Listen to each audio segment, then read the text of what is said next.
Okay, let me switch out of bat vision.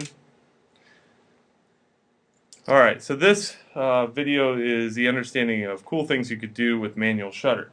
You'll need a toy or two. Toy number one. Okay, this is an LED flashlight. And let me get it in focus here. LED flashlights are amazing with this.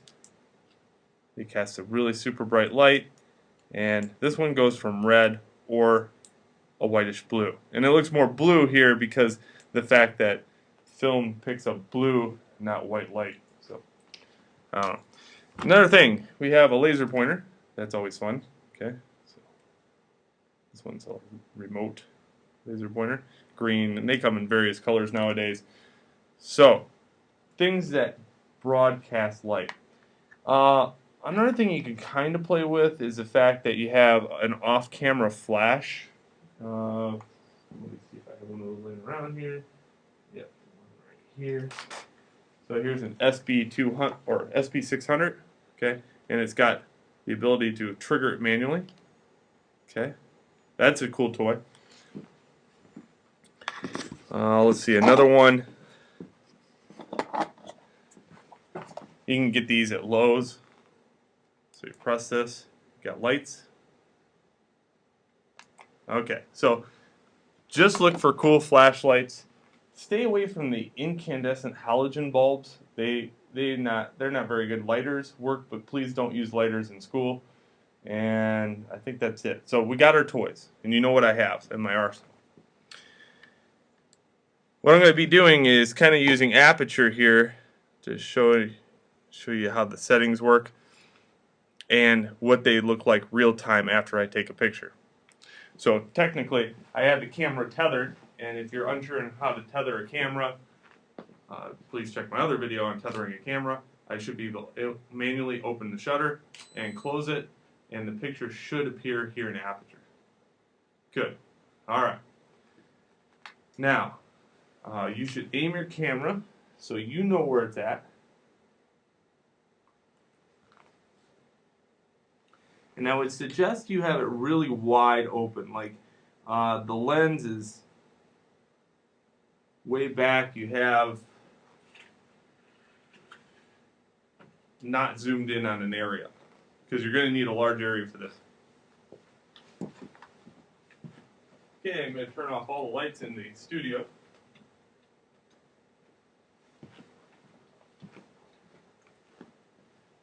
And just going to open the shutter, and we're just going to use the flashlight here and say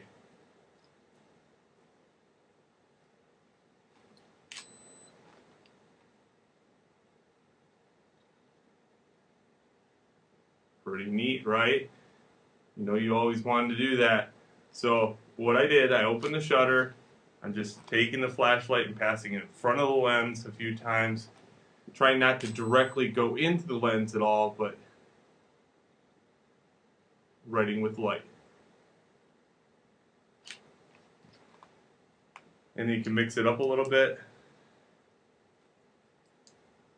If you have one of those flashlights that have a couple of colors. Sweet. Now, do not use the laser pointer inside the camera. Okay, don't ever shine a laser pointer inside a camera. The laser pointer is something different altogether. We can get into that. But, you know, we have other things here to play around with. Here's that LED puck. A little bit more exact with what you can do with it because it's a lower light. Different color altogether to it. You know, another thing this really teaches students is the fact that lights, even though they look white sometimes, don't really give off white light. Flash is always fun. So here's a cool thing you can do with the flash. Open the shutter.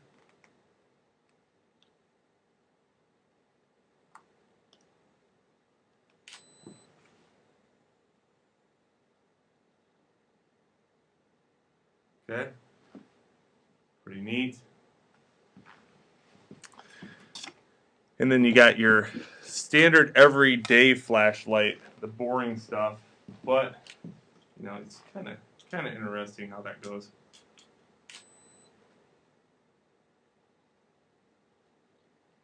See, as I said, not too thrilling.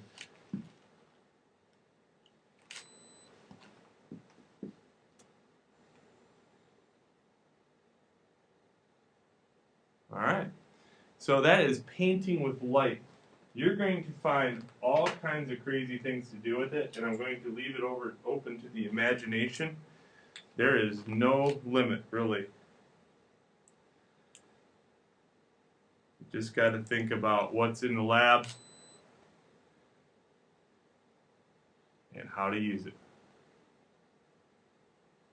All right, enjoy, and let's move on to the next video where we can use this as a way of capturing a composition, because you know you're going to get probably students doing this for like a day, just playing around and writing with light. Always happens. It's like giving a kid a nuclear warhead and not expecting them not to shoot the neighbor's cat. It's just one of those cool things. So now let's get into a practical application with this effect as we aim it at a composition.